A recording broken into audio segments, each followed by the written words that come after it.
Bienvenidos a este resumen digital con las noticias de este martes 4 de febrero. Soy Salomé Ramírez desde los estudios de La Voz de América en Washington y queremos comenzar con una noticia de última hora. Y es que hace tan solo unos minutos, Caroline Leavitt, la portavoz de la Casa Blanca, confirmó en una entrevista con Fox News que hoy saldrán los primeros vuelos desde Estados Unidos hacia la bahía de Guantánamo en Cuba con migrantes irregulares. Recordemos que esto hace parte de una orden ejecutiva que firmó el miércoles pasado el presidente Donald Trump para instruir al Departamento de Defensa de Estados Unidos a que prepare centros de detención para migrantes en esa base militar de Estados Unidos en la bahía de Guantánamo en Cuba. Pero vamos a dejar que ustedes escuchen rápidamente qué fue lo que dijo Leavitt sobre este anuncio de la salida de los vuelos hoy. El presidente Trump no se anda con rodeos y ya no va a permitir que Estados Unidos sea un vertedero de delincuentes ilegales de naciones de todo el mundo. Por eso, El Salvador no solo ha aceptado la repatriación de sus propios ciudadanos, sino también de delincuentes ilegales de otras naciones que luego serán enviados a sus cárceles. Venezuela también ha aceptado vuelos de repatriación y Colombia también ha aceptado cooperar con la repatriación de ciudadanos colombianos ilegales que hemos encontrado en el interior de nuestro país. Y también puedo confirmar que hoy está en marcha el primer vuelo desde Estados Unidos a la bahía de Guantánamo con inmigrantes ilegales. Ahí está entonces la confirmación de Leavitt sobre esta salida de vuelos con migrantes irregulares hacia la bahía de Guantánamo. Recordemos que Trump había informado que tendría una capacidad de aproximadamente de 30,000 camas en Guantánamo para albergar allí a lo que considera, y cito, los peores inmigrantes ilegales criminales que amenazan al pueblo estadounidense. Y cierro cita. Y antes de continuar con las siguientes noticias del día, quisiera también que pudiéramos escuchar, porque está el secretario de Estado de Estados Unidos, Marco Rubio, hoy en Costa Rica, hablando con el presidente costarricense Ejemplo. y están Si teniendo pudiera una hacer conferencia unas de prensa. palabras Vamos a en breve escuchar. en inglés. Please go ahead, sir. Lo quieres hacer en inglés también, un inglés perfecto, para que lo sepan. Just briefly, it's important to be here in Es Costa Rica. importante estar aquí en Costa Rica. Es un país que, en mi opinión, es ejemplo de lo que queremos que sigan otros países de la región y del mundo, y que tenemos mucho para trabajar juntos. Quisiera felicitar y agradecer al presidente que ha tomado una postura sumamente firme con respecto a 5G y solo permite que los proveedores de confianza puedan licitar. Y es clave porque la tecnología de 5G es la base de todas las tecnologías del siglo XXI y tiene que ser seguro. Y cuando las empresas no son seguras, que están reemplazadas por el gobierno, que están representadas por gobiernos como China, que recurre al chantaje y a la presión política, tienen que recibir un castigo correspondiente. Y me parece que es fundamental la manera en que están realizando las tareas en torno a la 5G, porque la ciberseguridad es un tema muy grave. Ellos sufren 110 millones de ciberataques por año. Para un país de ese tamaño es un montón, así que vamos a trabajar juntos para que tengan sistemas de telecomunicaciones seguros y puedan protegerse de ciberataques. También es importante entender que con frecuencia, cuando uno se enfrenta a elementos como estos, también quieren socavar sus instituciones, es decir, encontrando personas en el gobierno que deberían velar por los intereses de su país, pero en su lugar son cómplices de estos actores maliciosos. Entonces vamos a procurar trabajar en colaboración con ustedes para identificar a estas personas que aprovechan su cargo en el gobierno para socavar los intereses del pueblo de Costa Rica y a favor de los actores maliciosos. Y con respecto a los narcotraficantes, no es un país productor, sino que por su geografía es un país de tránsito de estas drogas, y ustedes han hecho una labor excepcional para evitar que esas drogas salgan de su país. Y vamos a trabajar en estas exenciones o waivers de hoy que van a impedir la exportación de drogas, pero cuando uno se enfrenta a estos grupos se vuelven violentos, así que tenemos que ver cómo trabajar con ustedes, quizás con recursos adicionales de la DEA y el FBI para que puedan hacer investigaciones conjuntas con su policía y sus fuerzas del orden para que puedan aprender aprender y llevar a la justicia a estos. Y con respecto al tema de la migración, que es una catástrofe, Costa Rica no es un país de origen, pero sí es un país de tránsito. ¿Por qué? Porque es una economía avanzada, a diferencia de otros países que están en la ruta migratoria por la inestabilidad. Por ejemplo, en Nicaragua, la situación es distinta, pero muchos deciden irse de Nicaragua. El 20% de la población en este momento es de otros países, pero en el ámbito en el que vamos a trabajar más estrechamente es con el intercambio de datos biométricos, que es algo que vamos a ampliar, porque estamos viendo, ustedes lo vieron, hay elementos de todo el mundo, de África, del Medio Oriente, que tienen vínculos con el terrorismo y a los que pudieron detener gracias a los programas de biometría y que impidieron que hagan quién sabe qué si llegaran a los Estados Unidos. Es una alianza importante que vamos a ampliar, vamos a tener vínculos más fuertes que nunca por el intercambio de inteligencia, de datos biométricos en tiempo real y coordinación estrecha para estar seguros de que no sea un país por el que pasen en tránsito y lleguen a otro lugar. Es un honor para mí estar aquí y como secretario de Estado es una de mis prioridades saber que tenemos una política exterior fuerte que brinda apoyo y recompensa a nuestros amigos. Hace mucho que no es así. Como dicen, es mejor ser enemigo que amigo, porque si uno es amigo lo dejan de lado, pero si son enemigos hacemos concesiones, negociamos y todo, y eso tiene que cambiar. Tenemos que tener una política exterior en la que nosotros afrontemos con toda la firmeza a los que quieren hacer daño, pero apoyar férreamente a los que trabajan estrechamente con nosotros. Y en el caso de Costa Rica es un modelo que esperamos que sigan otros países de la región y del mundo. Gracias.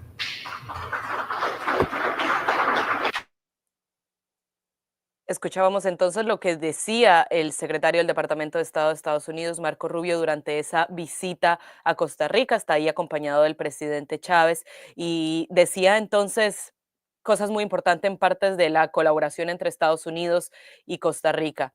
Parte de ello siendo, por supuesto, la migración. Decía Rubio que Costa Rica, aunque no es un país de origen de migrantes irregulares que van hacia Estados Unidos, por su geografía y la naturaleza de donde está ubicado, sí es un país de tránsito. Así que para Estados Unidos es de alto interés poder colaborar con Costa Rica para detener esos flujos migratorios irregulares, según decía Marco Rubio. Y de hecho, esto hace parte de esa gira que está haciendo el secretario del Departamento de Estado de Estados Unidos por Centroamérica. Ya estuvo en Panamá, estuvo en El Salvador y precisamente en El Salvador ocurrieron algunas noticias anoche también, pues el secretario de Estado informó que llegó a un acuerdo con el presidente salvadoreño Nayib Bukele para que El Salvador acepte la deportación de cualquier persona indocumentada desde Estados Unidos que haya sido acusada de crímenes. Entiéndase, por ejemplo, y decían Rubio y Bukele durante este anuncio, por ejemplo, miembros del MS-13 o el Tren de Aragua, sin importar su nacionalidad, que estén indocumentados en Estados Unidos, puedan ser deportados a El Salvador para ser alojados en las cárceles de ese país. Además, por supuesto, ahí están viendo algunas de las imágenes de la reunión entre Rubio y Bukele en El Salvador. Como les decíamos, entonces, por supuesto, también continuará la deportación de salvadoreños que estén indocumentados en Estados Unidos. Esto, lo que Rubio ha dicho como un acuerdo sin precedentes. Además de eso, también se firmó un memorando de entendimiento sobre cooperación nuclear, pero para hablar sobre esto, nos vamos a conectar con Celia Mendoza, quien se encuentra en este momento en Guatemala, pero estuvo también ayer en El Salvador cubriendo esta visita de Rubio al presidente Bukele. Celia, gracias por acompañarnos. Háblanos un poco de las primeras reacciones, específicamente en la parte migratoria de este acuerdo. Definitivamente es algo que ya se venía diciendo, lo escuchamos con el presidente Donald Trump en la llamada que tuvo con el señor Bukele. Este sería parte de este punto que ya se venía negociando y lo que pudimos ver durante la jornada de este lunes fue la ampliación de un acuerdo de migración que ya se venía estableciendo, pero con una amplitud y como pudieron escuchar definitivamente el hecho de que ahora vayan a recibir a todas estas personas da un un viro a la relación, porque el secretario de Estado fue claro acerca de lo que para ellos significa, y no solamente es una oferta que hizo el señor Bukele para recibir a los migrantes indocumentados de cualquier lugar, sino también para inclusive recibir a los estadounidenses criminales. Pero escuchemos qué fue lo que dijo Marco Rubio durante esta conferencia de prensa que fue agregada tarde en la noche, no estaba en el programa inicial y que se dio después de que regresó a San Salvador, de donde ven en estas imágenes, es la casa de campo de Nayib Bukele, donde compartieron momentos muy amigables los dos, hablando acerca de las lanchas y cómo es vivir en El Salvador, y cuando Nayib Bukele dijo que era un aliado de Donald Trump. Así que escuchemos este sonido que pudimos tener la noche de ayer en El Salvador, cuando Marco Rubio habló específicamente acerca de este anuncio. El presidente de El Salvador, en un acto de extraordinaria amistad hacia nuestro país, conociendo los desafíos que enfrentamos en Estados Unidos, ha accedido a uno de los acuerdos migratorios más inéditos en cualquier parte del mundo.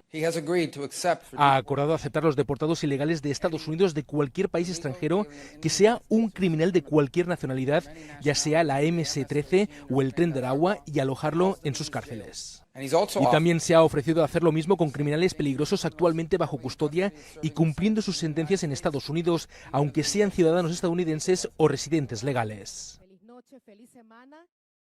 Y en sus plataformas de redes sociales, Salomé, pudimos ver cuál fue la reacción de Bukele, quien inmediatamente describió cómo se llevaría a cabo, porque había preguntas acerca de esto. De hecho, Elon Musk, quien ahora trabaja de cerca con el presidente Donald Trump, aplaudió esta idea, pero veamos el mensaje en el que él asegura que estamos ofreciendo a los Estados Unidos de América la oportunidad de alguna manera sacar de los Estados Unidos y darle un alivio al sistema de prisiones de su país, y estaremos dispuestos a recibir a aquellos criminales convictos, que incluye a ciudadanos estadounidenses, en nuestra mega prisión, el SECOT, en cambio por un pequeño costo. Él dice que ese costo es relativamente bajo para los Estados Unidos, pero significativo para ellos, haciendo de este sistema de prisión mucho más sostenible. Así que básicamente lo que estamos viendo aquí es esta oferta que hace. Lo que sí tenemos que enfatizar es que todavía no hay un documento firmado acerca de esta oferta que se hizo. Durante un comunicado que entregó el Departamento de Estado se habla de que ellos firmaron diferentes acuerdos, pero específicamente se centraron en el hecho de que recibiría El Salvador a los miembros de la pandilla MS-13. Desde luego, el secretario, como bien lo escucharon ustedes, está proponiendo esto, que los ciudadanos estadounidenses e inclusive residentes estadounidenses podrían, que estén enfrentando penas en los Estados Unidos criminales, puedan ir a esta cárcel que se ha convertido en una de las más famosas debido a las condiciones.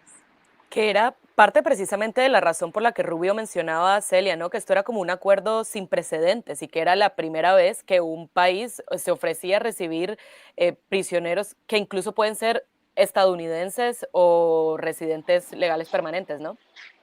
Así es, y definitivamente este es un problema que ahora tendrán que enfrentar si se llegara a dar, porque hay cuestionamientos grandes acerca de si esto es legal o no, teniendo en cuenta que hay un derecho constitucional que tienen en especial los ciudadanos estadounidenses. Para los residentes legales, recordemos que usualmente si una persona se le acusa de un crimen, es residente legal en los Estados Unidos y este crimen amerita que se remueva la residencia, sucede, lo que implicaría entonces que esta persona se le quita la residencia y podría ser regresado a su país. En este caso estamos hablando de los ciudadanos en específico que podrían generar un problema. El Departamento de Estado, el secretario Rubio, no ha explicado cómo esto se podría dar, pero dijo que le había dado esa información al presidente de los Estados Unidos, quien tendría que ser la persona que podría actuar en este caso en particular. Pero esto definitivamente, como bien lo mencionas y como lo dijo Marco Rubio, es algo sin precedente. Ya nos había dado una probada de lo que venía el señor Bukele diciendo que ellos estaban preparando este anuncio y que era sin precedentes para El Salvador y Estados Unidos, y de hecho para El Salvador no sería el único país, sino que estaba hablando para el mundo, porque como él lo dice, podrían recibir a personas de todas partes. Celia, y es importante también mencionar en este punto que organizaciones como la Oficina en Washington para Asuntos Latinoamericanos y Human Rights Watch también han denunciado por lo que consideran violaciones a los derechos humanos y contradicción de estándares internacionales a esta cárcel, a esta megacárcel, el CECOT, que tiene capacidad, para que ustedes tengan un poco de perspectiva, para 40,000 personas. Así que definitivamente es un espacio muy grande. Celia, quisiera que pasáramos a otra parte de esos acuerdos que se llegaron y es el memorando de entendimiento sobre la cooperación nuclear. ¿Qué nos puedes decir sobre esta parte?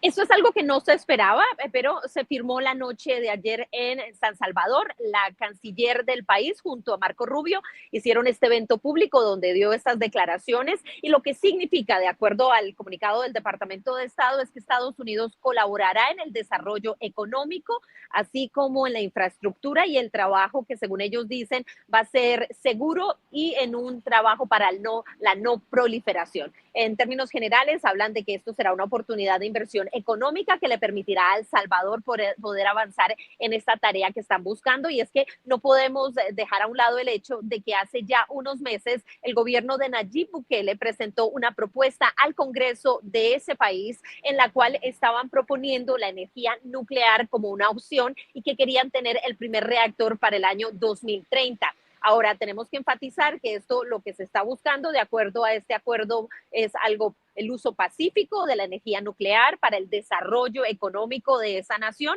bajo estándares de cooperación. Esto es lo que han dicho hasta el momento. Obviamente necesitamos preguntar varios detalles de lo que significa en especial para la región y de qué manera se estaría haciendo este intercambio. Tampoco podemos dejar a un lado que hay que recordar que se frenó toda la ayuda internacional por parte de los Estados Unidos, algo que hizo la administración Trump y que lo firmó el secretario de Estado Marco Rubio. En este anuncio del día de ayer se dijo que se le iba a quitar el congelamiento de fondos de asistencia que recibe El Salvador, esto después de los acuerdos que se firmaron, lo que definitivamente es importante, y también como lo ha hecho en Panamá, como lo hizo ahora en Costa Rica. Escuchando la conferencia, en el comunicado nos dicen que las conversaciones incluían lo que ellos aseguran, Estados Unidos y el secretario Rubio, es los peligros y la necesidad de separarse de China en la región, y este es otro tema que ellos han enfatizado también con el gobierno de Nayib Bukele, quien está ahora mucho más cercano a esta nueva administración. No vimos ningún tipo de imágenes como estas en la administración anterior y marca un tono diferente definitivamente para estos países. Y como bien lo mencionas, esto abre la puerta ahora a la visita a Costa Rica de tan solo unas horas, que se mueve a Guatemala. Celia, perdóname antes de hacerte la última pregunta, porque precisamente está hablando ahora el presidente Chávez de Costa Rica. These very important issues. Muchísimas gracias. Muchas gracias. Un enorme placer. Bueno, ahí muchas mismo gracias. estaba justo terminándose esta conferencia de prensa entre Rubio y Chávez en Costa Rica. Celia, regreso a ti para hacerte una última pregunta, precisamente que tiene que ver sobre esas visitas que le quedan a Rubio en esa gira por Centroamérica. Está ahora mismo en Costa Rica, donde se reunió ya con el presidente, y más tarde estará en Guatemala para conversar con el presidente Bernardo Arévalo. ¿Qué nos puedes decir sobre su agenda allí?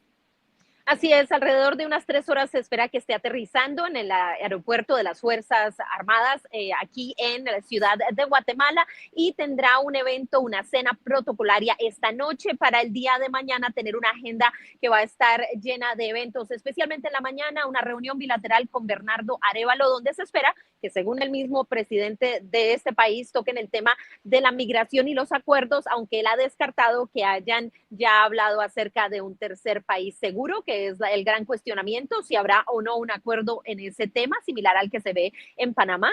Y desde luego, en las horas del mediodía a la tarde estará presenciando un vuelo de deportados. Hay que recordar que aquí a Guatemala han llegado ya varios vuelos de deportados en aviones militares y que han sido manejados por la vicepresidenta y el programa que obviamente están implementando. Se le preguntó a Bernardo Arévalo esta mañana acerca de la ayuda de USAID, la que se ha congelado. Obviamente ahora el secretario de Estado está encargado de esa agencia temporalmente, ha dejado a otra persona, a Pete Moracle, encargado mientras que él está en este viaje, pero lo que aseguró el presidente de Guatemala, que es algo que van a revisar durante la reunión, así que una jornada intensa para este miércoles, cuando ya en la mañana del jueves partirá a la República Dominicana donde también el tema de migración, seguridad y China, que ha tratado de hacer avances en la República Dominicana, serán fundamentales. Desde luego, Haití, otro tema a tocar. Gracias, Celia. Y de hecho, vamos a escuchar qué fue lo que dijo el presidente Bernardo Arévalo de Guatemala sobre esta visita. Primero es evidentemente el tema de migración, cómo vamos a colaborar para poder hacer el manejo de estos flujos. El segundo es el tema de seguridad. Tenemos una tradición, venimos trabajando ya, de hecho, con los Estados Unidos en el tema de colaboración, en temas de combate al tráfico transnacional, al crimen organizado nacional y transnacional. Hemos triplicado, más que triplicado, las incautaciones de droga, las eliminaciones de cultivos de coca, amapola o marihuana, y son temas en donde lo que queremos es continuar trabajando en conjunto la seguridad fronteriza, el combate a los coyotes, porque son todos temas de una agenda compartida. Y el tercer tema es el tema económico, el tema de lograr generar condiciones de desarrollo para que efectivamente los guatemaltecos ya no tengan que ir a buscar el futuro a otro país. Y entonces creemos que mediante comercio e inversiones podemos generar y contribuir a el desarrollo de estos países, de estas regiones, especialmente si lo hacemos de una manera enfocada e integral. Se le escuchábamos entonces lo que decía ahí el presidente Arévalo, y tú lo mencionaste ahorita brevemente, pero si podemos hablar del tercer país seguro. ¿Qué es lo que ha dicho el presidente? Y creo que incluso podemos escucharlo más tarde, pero primero quisiera que nos dijeras entonces un poco sobre ese tercer país seguro y esas conversaciones. Es algo que él dice que no han tomado estas conversaciones todavía, que no están considerándolo. Ahora, detrás de bambalinas, diplomáticamente, se ha hablado de esta posibilidad, es lo que ha venido manejando el Departamento de Estado en esta nueva estrategia. Hay que recordar, Salomé, que se cerraron las oficinas de apoyo migratorio que se tenían entre el gobierno de los Estados Unidos, que apoyaba a ACNUR y la OIM, estaban en Ecuador, Colombia, aquí en Guatemala. Esto se cerró y lo que se está buscando es un nuevo inicio. Pero escuchemos lo que dijo específicamente el presidente Arévalo durante esa conferencia de prensa del día de hoy.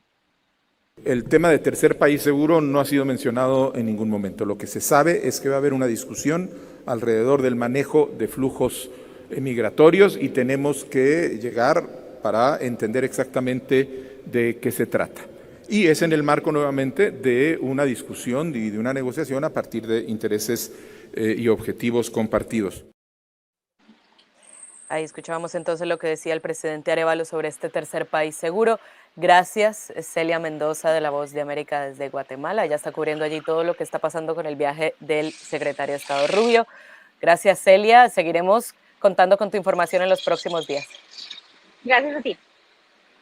Seguimos entonces. Gracias a ustedes por conectarse a esta transmisión en vivo, este resumen de noticias de La Voz de América. Recuerden que también pueden visitar vozdeamerica.com para que vean el desarrollo de todas estas noticias que les estamos contando hoy. Y vamos a pasar a Venezuela, porque recientemente un acuerdo con Estados Unidos llevó a que el gobierno venezolano aceptara la deportación de sus connacionales indocumentados que están en Estados Unidos hacia Venezuela. Recordemos que en algún momento durante la administración Biden se logró un acuerdo similar, sin embargo se detuvo en enero del año pasado debido a unas sanciones que se volvieron a poner sobre Venezuela. Richard Grenell fue el enviado especial del presidente Donald Trump a Caracas la semana pasada, el viernes específicamente, y en una entrevista, ahí están viendo ustedes algunas imágenes de cómo fue ese encuentro entre Nicolás Maduro y Grenell en Caracas, y es que de hecho Grenell dijo en una entrevista con Megyn Kelly ayer y ofreció algunas declaraciones sobre lo ocurrido allí, los primeros detalles que ofreció este enviado especial, así que creo que podemos escuchar lo que dijo Grenell. No solo recuperamos a los rehenes sin pagar un centavo y sin intercambiar rehenes, lo cual es realmente importante, sino que también logramos que el gobierno venezolano trajera sus aviones a Estados Unidos para llevarse a los inmigrantes ilegales que se encuentran en nuestro país de regreso a Venezuela. Están enviando los aviones y están pagando por ello. Creo que este es el nuevo estándar. Es genial. pero las negociaciones obviamente fueron secretas. Ahí escuchábamos entonces lo que dijo Grenell sobre este encuentro con Maduro en Venezuela. La líder opositora venezolana María Corina Machado también aseguró que conversó con Grenell durante su visita a Venezuela, pero insistió en que no revelaría detalles de las conversaciones confidenciales que han tenido con esos funcionarios estadounidenses. Para agregar a eso, recordemos que como parte de esas negociaciones en Venezuela, Grenell también retornó a Estados Unidos con 6 estadounidenses detenidos en territorio venezolano. Como les decía, ahí están viendo entonces ustedes algunas imágenes de cómo fue ese encuentro.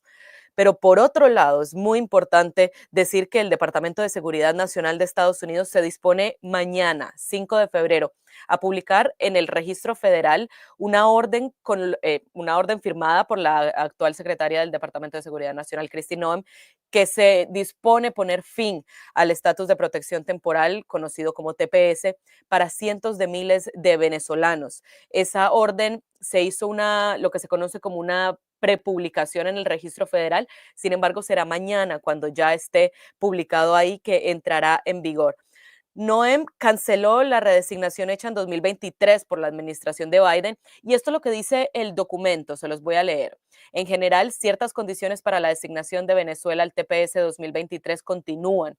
Sin embargo, hay mejoras notables en varias áreas como la economía, la salud pública y la delincuencia, que permiten a estos nacionales regresar de forma segura a su país de origen. Esto es lo que dice este documento que tiene alrededor de 14 páginas en el que Noem asegura que es contrario a los intereses nacionales permitir que los nacionales venezolanos cubiertos por el TPS permanezcan temporalmente en Estados Unidos. Por supuesto, estas declaraciones del Departamento de Seguridad Nacional, esto que dicen en esta orden para terminar el TPS, ha causado indignación entre la diáspora venezolana. Incluso organizaciones como Amnistía Internacional advirtieron que los venezolanos no pueden regresar a su país por lo que llamaron, y cito, una grave represión política. Como les decimos entonces, el TPS, la designación del 2023 será revocado, lo que dice la orden que, como les decíamos, se publicará mañana. La terminación será efectiva 60 días después de la fecha, lo que lo pone alrededor del 6 de abril. Después de esto, los venezolanos a quienes se les haya dado el TPS bajo la designación del 2023 ya no tendrán su protección contra la deportación y perderán también los permisos de trabajo. Y es que esto es importante resaltarlo porque hay una designación separada que se realizó en el 2021 y extiende esas protecciones hasta el 10 de septiembre del 2025. Esa designación del 2021, los venezolanos que estén bajo la designación del 2021, continúa vigente y seguirán con su estatus hasta el 10 de septiembre de 2025, que es cuando termina ese programa. Se espera que esta medida afecta a más de 300,000 de los cerca de 600,000 venezolanos que tienen TPS aquí en Estados Unidos. Ayer en Miami, un grupo de activistas y organizaciones venezolanas se reunieron para rechazar esta acción del gobierno estadounidense y anticiparon incluso acciones legales. Vamos a escuchar. Pero estamos haciendo un llamado también para otras organizaciones que se quieran sumar. Estamos organizando concilios de venezolanos, pero para trabajar con la organización a futuro, para tomar acciones legales contra esto que está ocurriendo, para organizar a nuestra comunidad, no solamente en temas de Venezuela, y esto es importante que los venezolanos entiendan. Hoy somos un número más dentro de los problemas de inmigración que existen en la nación. Venezuela hoy ya deja de ser los venezolanos en Estados Unidos o los problemas de Venezuela dentro de Estados Unidos. Hoy somos un número de indocumentados. Nos están estigmatizando como una raza más, como los perseguidos mexicanos, como los nicaragüenses, como los ecuatorianos. Hoy tenemos que formar también filas con todos ellos que durante años han sido discriminados. Y esto es importante que la comunidad venezolana lo entienda. Hoy. Escuchábamos entonces la reacción de esas activistas y organizaciones de venezolanos que se reunían, como les dijimos ayer, en Miami.